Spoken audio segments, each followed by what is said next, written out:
Palm Springs, California, March 1953. The mid-morning sun beat down on the racket club, turning the pool deck into a shimmering mirror of blue and white. Frank Sinatra sat alone at a corner table, still wearing yesterday's tuxedo. His tie hung loose. His eyes were hidden behind dark glasses. Around him, the beautiful people of Hollywood sipped their cocktails and pretended not to stare. He'd been there since dawn, drinking coffee, chain-smoking, waiting. The previous night's recording session had been a disaster.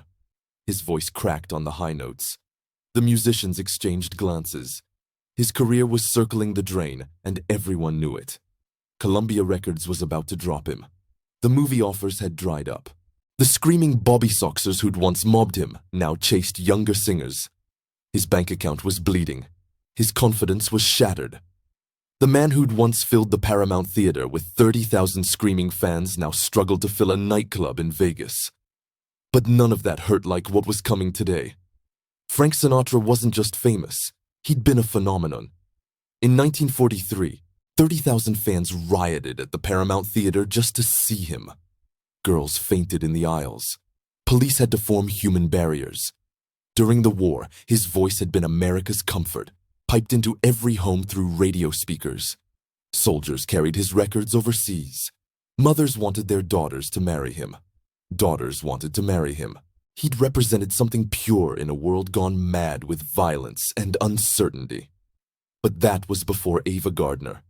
He'd left his wife Nancy for her, thrown away his family, his 3 kids, Nancy Jr., Frank Jr., and little Tina. His reputation, everything decent people valued, he'd sacrificed on the altar of obsession. Nancy had been his foundation, the girl from New Jersey who'd believed in him when he was nobody, when he was just another skinny Italian kid with big dreams and a bigger voice. She'd worked as a secretary to support them. She'd raised their children while he chased stardom. She'd been faithful, loyal, supportive through every up and down, and he'd abandoned her for a woman who made him feel like he was burning alive. The divorce had been finalized 6 months ago. The press had crucified him. Catholics picketed his shows, carrying signs calling him a homewrecker and adulterer. Radio stations received thousands of letters demanding they stop playing his music. Church groups organized boycotts. His record sales plummeted. Frank Sinatra, the voice of American values, had become the voice of American shame. The man who'd sung about love and romance and happily ever after had destroyed his own happy ending and dragged his family through the mud in the process. And through it all, he couldn't stop loving Ava Gardner, couldn't stop needing her, couldn't stop the obsession that was eating him alive from the inside out. Ava Gardner wasn't like other actresses. She was fire and ice wrapped in the body of a goddess. Born dirt poor in North Carolina, the youngest of 7 children in a tobacco farming family, she'd clawed her way out through sheer force of beauty and will. By 1953, she was one of MGM's biggest stars, commanded $200,000 per picture, and had left a trail of broken hearts across 2 continents. Men didn't just fall in love with Ava Gardner, they fell apart over her. Men fell for Ava like dominoes. Mickey Rooney married her when she was 19. He was her first husband, though she claimed he'd never been her first anything else. The marriage lasted a year, maybe less. Rooney was devastated when it ended. Then came bandleader Artie Shaw, the intellectual who tried to educate her, make her read Dostoevsky and Kafka, turn her into someone she wasn't. He wanted a sophisticated wife he could show off at dinner parties. That lasted even less time. Ava had no patience for pretension. But Frank had been different. Frank had been willing to destroy everything for her. His marriage, his children's stability, his career, his reputation, his sanity, everything. She was beautiful in a way that hurt to look at. Green eyes that could freeze or ignite depending on her mood. A mouth made for saying cruel things. High cheekbones that caught the light like sculpture. A body that moved with feline grace. She moved through the world like she owned it, because in many ways, she did. Directors wanted her. Producers wanted her. Every man who saw her wanted her. Kings and tycoons and movie stars, they all wanted Ava Gardner. and she was bored with all of them. Ava drank too much, stayed out too late, and said exactly what she thought. The studio executives at MGM hated her honesty, but couldn't afford to lose her box office appeal. She'd told Louis B., Mayer himself, to go to hell during a contract negotiation, walked right out of his office while he was still sputtering. She'd walked out of premieres when she got bored, left her own parties before they were over. She danced with bullfighters in Spain and drank with writers in Paris. She lived by her own rules in an industry built on control and conformity. She also had a talent for cruelty when she felt cornered. Not the calculated cruelty of ambition, but the instinctive cruelty of someone who'd learned early that the world would hurt her if she didn't hurt it first. She could find your weakness in 30 seconds and drive a knife into it in 31.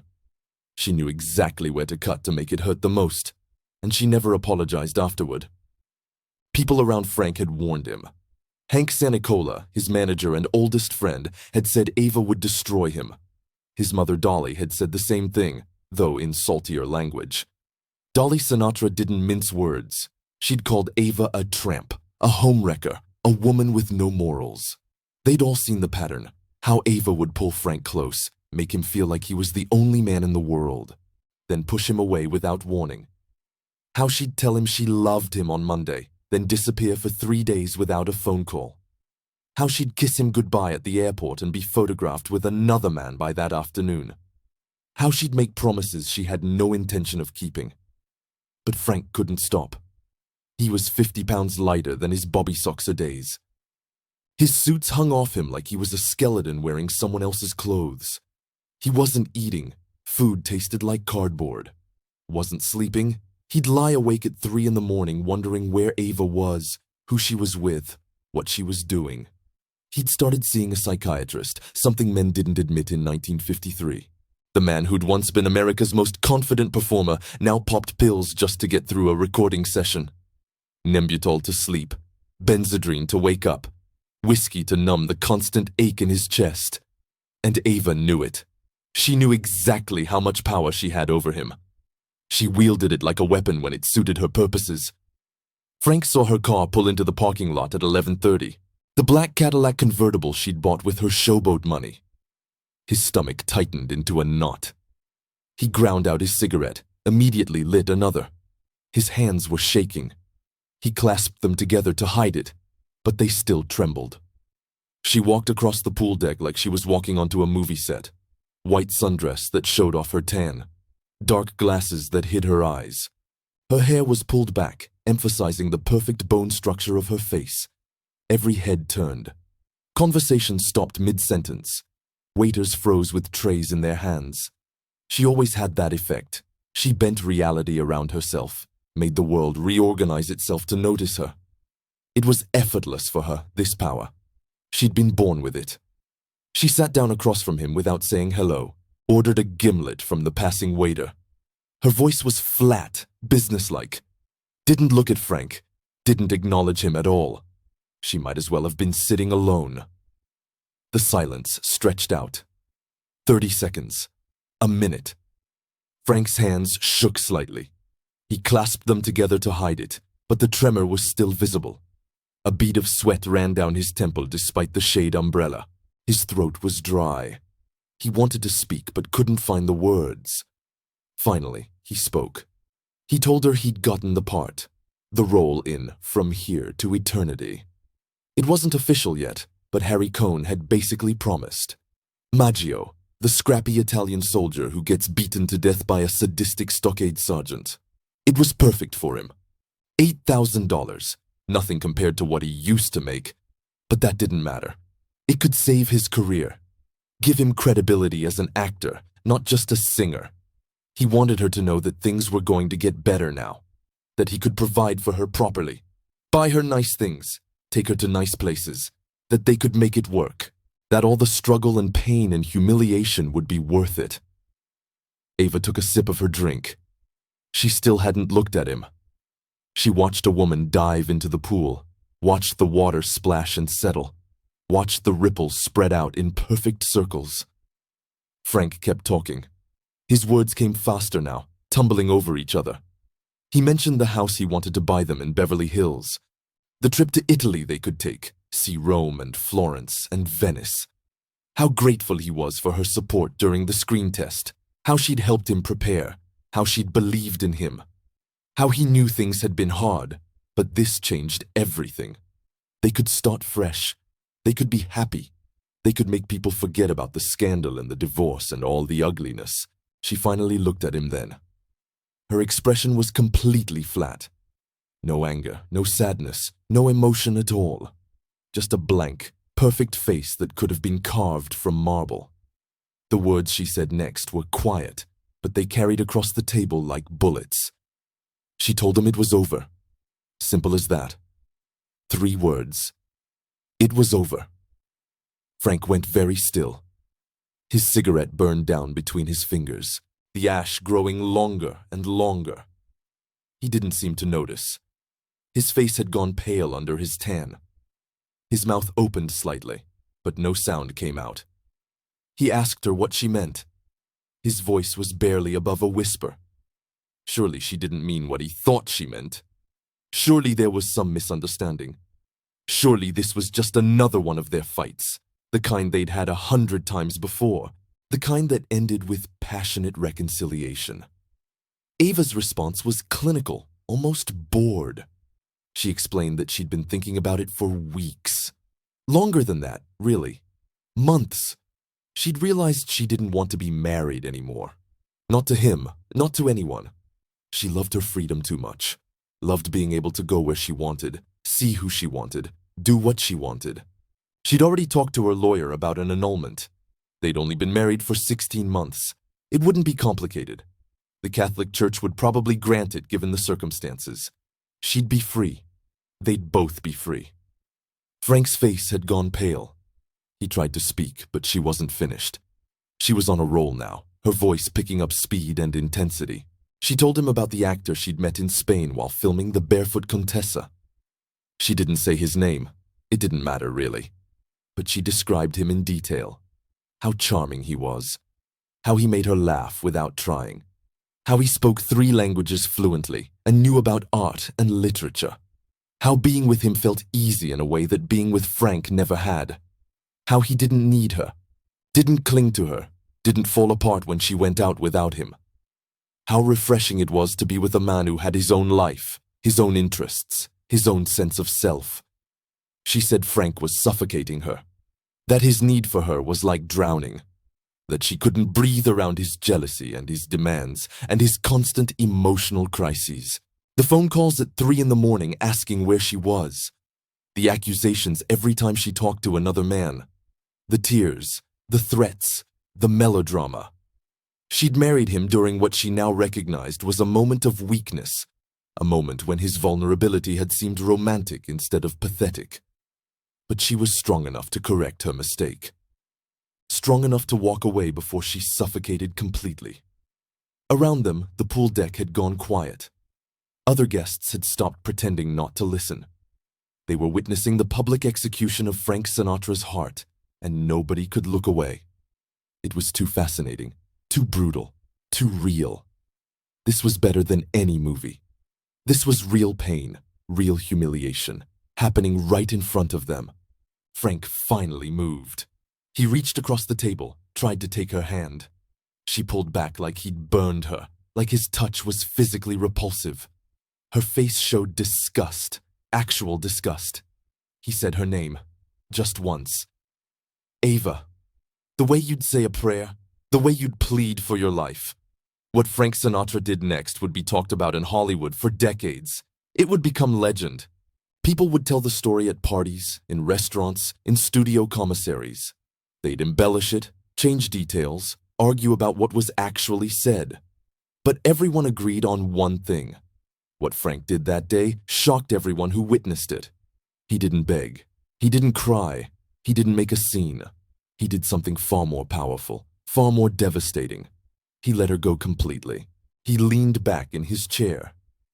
The movement was slow, deliberate, like a man settling in for a long conversation. His face had changed. The desperation was gone, replaced by something that looked almost like peace, like acceptance, like a man who'd been drowning and finally stopped fighting the current.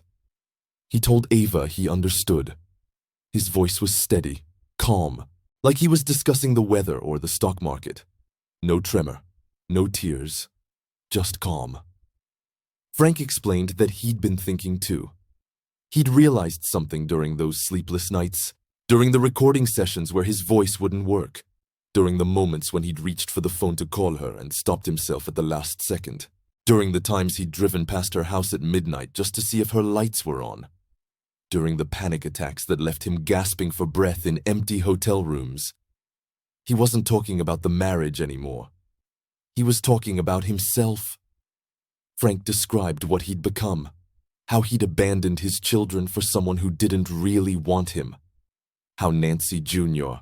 had cried at Christmas because Daddy wasn't there, how Frank Jr. had stopped asking when he was coming home, how little Tina didn't even remember what he looked like anymore, how he'd destroyed his reputation, his career, his health, all chasing after a woman who'd told him from the beginning that she wasn't the marrying kind. She'd been honest about that. She'd never lied. He just hadn't wanted to believe her. How he'd turned himself into a joke, the lovesick fool everyone pitied. The man who'd once been the most desirable bachelor in America had become pathetic. A cautionary tale. Something people whispered about. He talked about Nancy, how she'd never done anything but love him and support him and raise his children, how she'd been his partner when they had nothing, when they were living in a tiny apartment and eating spaghetti 3 nights a week, how she'd believed in him before anyone else did, how she'd been there for every triumph and every failure, how she'd been his foundation and he'd thrown her away when he had everything, how his daughter Nancy Jr. had looked at him during one of his visits with confusion and hurt that made his chest ache, like she didn't recognize him anymore, like he'd become a stranger. Frank's voice never rose. He wasn't angry. He was simply stating facts, the way a man might read a grocery list. But each fact was a small death. Each one landed like a punch. He explained that Ava was right about one thing. He had been suffocating her. But that's because he'd been suffocating himself first. He'd made her the center of his entire universe, and when you do that to another person, you stop being a person yourself. You become a moon orbiting a planet, cold and lifeless and dependent on reflected light. You have no light of your own. You exist only in relation to them. And that's not love. That's addiction. That's sickness. The words came slowly, carefully chosen. Frank said he'd spent the last 6 months in hell. Professional hell, personal hell, spiritual hell. He'd lost everything that mattered. And for what? For someone who'd just told him she couldn't breathe around him. Someone who'd already moved on before she'd bothered to end it officially. Someone who was describing her new lover to his face with clinical detachment. But he wasn't blaming her. That's what made his response so shocking. He told Ava she'd actually done him a favor.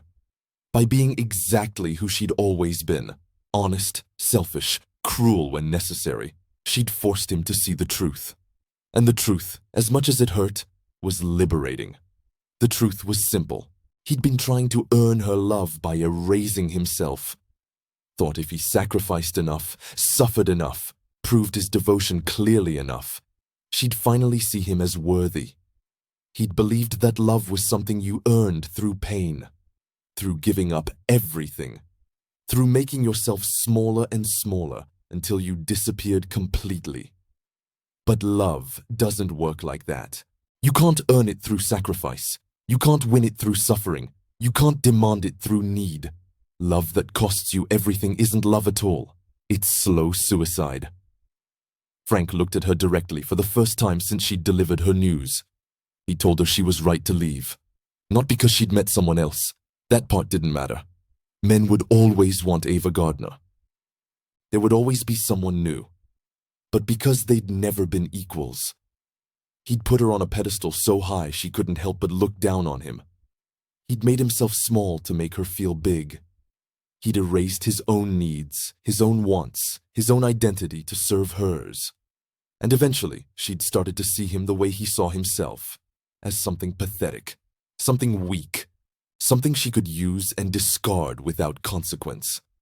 His voice dropped even lower. The people listening had to strain to hear. Some leaned forward in their chairs, abandoning any pretense of not eavesdropping. He said he'd been offered a gift, though it had come wrapped in pain. The gift was clarity. The gift was hitting bottom so hard that there was nowhere to go but up. The gift was finally understanding that he'd been destroying himself long before she'd come along to finish the job. Ava hadn't broken him. He'd broken himself. She'd just been the hammer he'd used to do it. Frank talked about his father. How Marty Sinatra had been a quiet man, a firefighter who'd never asked for anything, who'd simply done his job with dignity and gone home to his family every night. No drama, no grand gestures, no desperate need for validation. Frank had always thought his father was weak for being content with so little. Content with a small life, a small paycheck, a small sphere of influence. But now he understood. His father had known something Frank was only learning at 37 years old, after destroying everything he'd built. Dignity doesn't come from who loves you. It comes from how you love yourself. Frank told Ava about a moment from 2 weeks earlier. He'd been in a hotel room in New York after a disastrous recording session. The sound engineer had actually told him to stop, said they couldn't use anything he'd recorded. His voice was shot. His timing was off. His confidence was gone. He'd gone back to his room at the Waldorf and sat on the bed. He'd had a bottle of pills in his hand, Seconal, prescribed for sleep, but everyone knew what they were really for. He'd been thinking about how easy it would be to just stop the pain. Take all of them. Go to sleep and not wake up. Let it all be over. And in that moment, he'd thought about his kids. How they'd have to live their whole lives knowing their father had loved a woman more than he'd loved them. More than he'd loved himself. How they'd carry that shame. How it would define them. How Nancy Jr. would tell people her father killed himself over a movie star who didn't want him. How Frank Jr. would wonder if he'd inherited his father's weakness. How Tina would grow up never knowing the man he could have been. He'd put the pills away, flushed them down the toilet, called a psychiatrist the next morning, started seeing him twice a week, started actually talking about the black hole he'd been circling, the void inside him that no amount of fame or success or love could fill. And slowly, painfully, he'd started to realize something. The problem wasn't that Ava didn't love him enough. The problem was that he'd stopped loving himself at all. Frank's response built through careful repetition, each statement landing with devastating precision. He wasn't trying to change her mind. He wasn't trying to win her back. He was simply explaining what he'd learned, the way a student might explain a hard-won lesson, the way someone might describe a revelation that had saved their life. He'd learned that chasing after someone who's running away is the surest path to losing yourself. He'd learned that you can't love someone else properly until you have some love left for yourself. He'd learned that desperation is the death of dignity, and without dignity, you're not really alive. You're just breathing, going through the motions, existing without living. The words were harsh, but they weren't said harshly. Frank's tone remained level, almost gentle. He was being honest with her in a way he'd never been before, not because he wanted something from her, but because he'd finally reached a place where the truth was all he had left. The truth was the only thing that couldn't be taken away. The only thing that belonged entirely to him. He told Ava he was grateful, genuinely grateful. She'd been the catalyst for the most important lesson he'd ever learn. You could be the biggest star in the world, have your name in lights on Broadway, have millions of fans singing your songs, have more money than you could spend in 3 lifetimes, and still be absolutely empty inside if you didn't know your own worth. Still be miserable. Still be dying slowly from the inside out. Frank said he'd be signing the annulment papers without hesitation. She'd be free of him completely. No arguments, no negotiations, no attempts to change her mind. She wanted out. She was out. He wouldn't fight it, wouldn't contest it, wouldn't make it difficult. She could have whatever she wanted. The house, the cars, the jewelry. None of it mattered anymore. But more than that, he was setting himself free too. Free from the addiction of her. Free from the belief that another person could fix what was broken in him. Free from the need to prove himself worthy of love by destroying himself in the process. Free from the idea that he needed to be chosen, validated, saved by someone else. He was choosing himself. Finally, after 37 years, his final statement was the most powerful. He looked at Ava Gardner, the woman he'd sacrificed everything for, the woman who'd just told him she'd already moved on, the woman who'd described her new lover while his heart was breaking, and he told her something that shocked everyone who heard it. He hoped she'd be happy, and he meant it. There was no sarcasm in his voice, no hidden anger, no bitterness leaking through. He genuinely hoped she'd find whatever it was she was looking for. Because he'd finally realized that her happiness or unhappiness had nothing to do with him. Her choices were hers. His choices were his. They were separate people living separate lives, and it was time to accept that. And his choice, starting today, was to stop dying for someone who'd never asked him to. The silence that followed was absolute, complete, total. Ava sat frozen across from him. Her gimlet had gone warm and watery in the desert heat, condensation pooling on the table. She'd been prepared for tears, for shouting, for Frank to make a scene the way he always did. She'd steeled herself for his desperation, his pleading, the emotional manipulation she'd grown so tired of. The threats of suicide, the promises to change, the grand romantic gestures that always rang hollow. She'd expected all of it. Instead, she'd gotten something she didn't know how to handle. Acceptance, release, dignity. Her face had changed during his response. The board's superiority had cracked like ice on a spring lake, revealing something underneath that looked almost like confusion. Maybe even fear. She'd had all the power in this relationship for 16 months, had wielded it like a weapon whenever she chose. She'd made him beg, made him cry, made him debase himself. And in less than 10 minutes, Frank had handed that power back to her, while simultaneously making it meaningless. What good was power over someone who'd already freed themselves? She opened her mouth, closed it, opened it again. Her throat worked, but no sound came out. For possibly the first time in her adult life, Ava Gardner had nothing to say.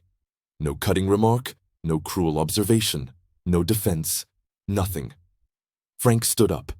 He moved slowly, deliberately, like a man who'd just put down a heavy weight and was testing his balance, testing to see if he could actually stand upright after carrying it for so long. He pulled out his wallet, left 3 $20 bills on the table, far more than their tab required. Old habit. He'd always been generous, even when he couldn't afford it, even when he was broke. He looked down at her one last time. His face was calm, almost serene, peaceful in a way she'd never seen before. He told her to take care of herself. 4 words, simple, final. Then he walked away. Around the pool deck, people watched him go. They'd come expecting to see a broken man. The tabloids had prepared them for it. Frank Sinatra, washed up and desperate, clinging to a woman who didn't want him. Instead, they saw something that looked like resurrection. Frank Sinatra's shoulders were straight. His walk was steady. His head was up. He didn't look back, didn't hesitate, didn't check to see if she was watching. He just walked away like a man who'd finally found his way out of a burning building. Behind him, Ava remained at the table. Her hand had moved to her throat, fingers pressing against her pulse point like she was checking to make sure she was still alive. Her eyes followed him across the deck, through the gate, into the parking lot where his car was waiting.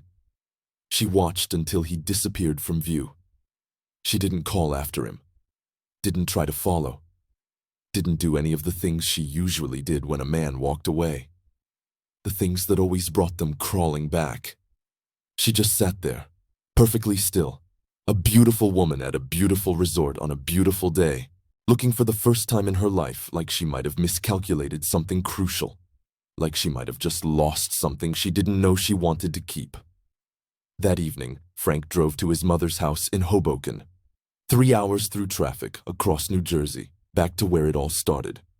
He hadn't been back since the divorce, couldn't face Dolly's judgment, her "I told you so's," her Italian curses against Ava Gardner's entire bloodline. Dolly Sinatra had opinions about everything, and she wasn't shy about sharing them.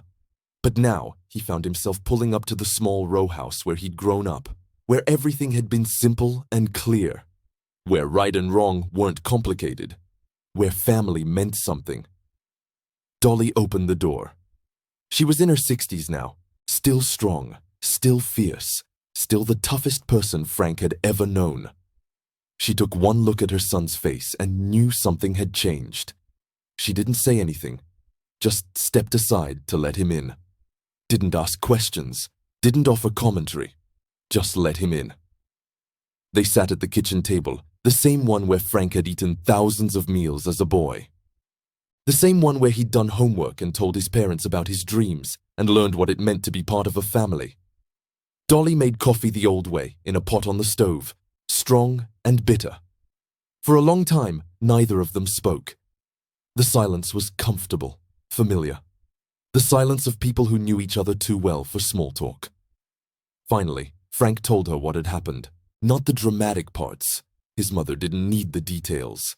He simply explained that it was over with Ava, and he'd been the one to let her go. He'd realized he'd been drowning, and she'd been drowning him, and the only way to save either of them was to stop struggling against the current. Sometimes you had to let the water take you before you could find your way back to shore. Dolly studied her son's face. She'd been angry at him for so long. Angry about Nancy, about the children, about how he'd thrown away everything good in his life for a woman who collected men like trophies. She'd told him he was a fool, told him he'd regret it, told him Ava Gardner would chew him up and spit him out. She'd been right about all of it, and being right hadn't made her any less angry. But she knew her son. Knew him better than anyone. Had known him since he was a blue baby the doctors said wouldn't survive his first night. And she could see that the man sitting at her table wasn't the same man who'd left. She reached across and took his hand. Her grip was strong, the hands of a woman who'd worked her whole life. Hands that had scrubbed floors and cooked meals and held her children when they cried. She told Frank something she'd never said before. She said she was proud of him. Not for his career, not for his fame, not for the way his voice could make people cry. Not for the money or the movie roles or the sold-out concerts. She was proud because he'd hit bottom and decided to climb back up. Because he'd faced the truth about himself without flinching. Because he'd chosen dignity over desperation. Because he'd finally learned what she'd tried to teach him his whole life. That you can't build a life on someone else's foundation. You have to build your own. Frank's eyes filled with tears then. The first tears he'd allowed himself in months. Real tears, not the manipulative kind he'd cried for Ava. Not the self-pitying kind he'd cried alone in hotel rooms. Just honest grief and relief mixed together. His mother pulled him into her arms the way she had when he was small, and he let himself be held. Let himself be a child again. Let himself be comforted. Outside, darkness fell over Hoboken. The streetlights came on. People came home from work. Life continued. Inside, something that had been broken began, very slowly, to heal. The story of what happened at the racket club spread through Hollywood within days. Frank Sinatra had let Ava Gardner go. Didn't fight, didn't beg, didn't make it ugly. Just released her with grace and walked away. The details varied depending on who was telling it, but everyone agreed on the essential truth. Something had changed in Frank Sinatra. The men who'd pitied him suddenly saw something different. There was a certain kind of strength in letting go. A certain kind of power in knowing when to stop fighting. Frank had done something most men couldn't. He'd loved someone enough to stop needing them. He'd been strong enough to choose himself. That took more courage than any fight, any confrontation, any dramatic gesture. The women saw it too. The same women who'd criticized him for leaving Nancy now found themselves oddly moved by how he'd handled the end with Ava. There was something deeply attractive about a man who could look devastation in the face and respond with philosophical acceptance rather than rage or grief. Something magnetic about a man who'd learned his lesson and actually changed because of it. At Columbia Records, the executives noticed a change immediately. Frank came to his recording sessions on time, prepared, focused. No more showing up drunk at 2 a.m. demanding they record. No more emotional breakdowns in the studio. No more throwing microphones or storming out. His voice hadn't fully recovered yet. That would take time, months of rest and healing. But there was something new in how he sang. A depth that hadn't been there before. A gravitas. He was singing about loss now, really singing about it, because he understood it in his bones. He'd lived it. The pain in his voice wasn't performed anymore. It was real. Harry Cohn at Columbia Pictures made the casting official. Frank Sinatra would play Private Angelo Maggio in From Here to Eternity. The fee was $8,000, a massive drop from his peak salary of $150,000. But Frank took it without negotiation. Didn't complain. Didn't ask for more. He knew what the role meant. It was his chance at redemption, professionally and personally. His chance to prove he was more than a pretty boy singer. His chance to show people he had talent, not just a voice. On set, people expected the old Frank, temperamental, difficult, drowning in self-pity. The Frank who showed up late and left early and treated everyone like servants. Instead, they got someone new. Focused, professional, present. He showed up early, knew his lines, took direction, treated the crew with respect. Director Fred Zinnemann watched Frank prepare for scenes with an intensity he'd never shown before. The desperation that had made him exhausting to work with had been replaced by something else. Purpose, drive. The hunger of a man who knew this was his last chance and wasn't going to waste it. Ava heard about all of this. She was in Spain, filming with her new lover, and the news reached her through the Hollywood grapevine that spanned continents. Frank Sinatra was doing well.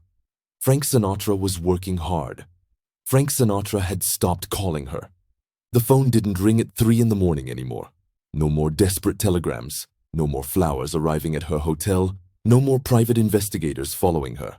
He'd actually let her go. She told friends she was glad. Told them she'd done the right thing. Told them Frank was finally moving on, and that's what she'd wanted all along. But at night, alone in her hotel room after her new lover had gone back to his own room, she found herself thinking about the man at the racket club. The calm in his voice, the peace in his eyes, the way he'd looked at her without need or desperation, the way he'd walked away without looking back. She'd broken him, yes, but in breaking him, she'd somehow freed him. And she couldn't decide if that made her feel triumphant or emptied out. Victory was supposed to feel better than this. There's a kind of strength that only comes through breaking, a kind of wisdom that only comes through loss. Frank Sinatra learned both at the racket club in Palm Springs on a morning when the woman he'd destroyed himself for told him she didn't want him anymore. What he gave her in return wasn't anger or grief. It was something far more powerful. Permission. Permission to be who she actually was instead of who he needed her to be. Permission to leave without guilt. Permission to be honest even when honesty was cruel. In giving her that freedom, he took back his own. And in giving her that permission, he gave himself something even more valuable. He gave himself back his own life. The life he'd surrendered. The self he'd erased. The dignity he'd abandoned. The great confrontations aren't always the ones where you fight the hardest. Sometimes they're the ones where you finally stop fighting. Where you look at the thing that's killing you and say, with absolute calm, I choose to live instead. Where you stop struggling against the current and let it carry you to shore. Frank Sinatra expected a reaction from Ava Gardner that day. He expected devastation, maybe. Pleading. Anger. Some sign that what they'd had mattered enough to fight for. Some indication that she felt even a fraction of what he felt. What he got was the truth. And the truth, delivered with Ava's particular brand of cold clarity, turned out to be exactly what he needed. Not what he wanted, what he needed. The truth that would save his life. In the years that followed, Frank would say that getting the part in From Here to Eternity saved his career. And it did. He won the Oscar for Best Supporting Actor, started the comeback that would make him bigger than he'd ever been, became chairman of the board, became a legend. But what happened at the racket club that morning? That saved his life. That saved his soul. Because he learned that you can survive the death of who you thought you were. You can survive the loss of someone you can't imagine living without. You can hit bottom so hard it knocks the breath out of you, and then you can do the most revolutionary thing possible. You can choose to breathe anyway. You can choose to live. You can choose yourself. That's the real power. Not in making someone love you. Not in holding on when you should let go. Not in sacrifice or suffering or grand romantic gestures. But in finally understanding that your worth doesn't depend on someone else's recognition of it. That dignity is something you claim for yourself, not something someone else grants you. That you can love someone and still choose yourself. That sometimes the strongest thing you can do is walk away. Frank Sinatra walked away from Ava Gardner that morning. But more importantly, he walked toward himself.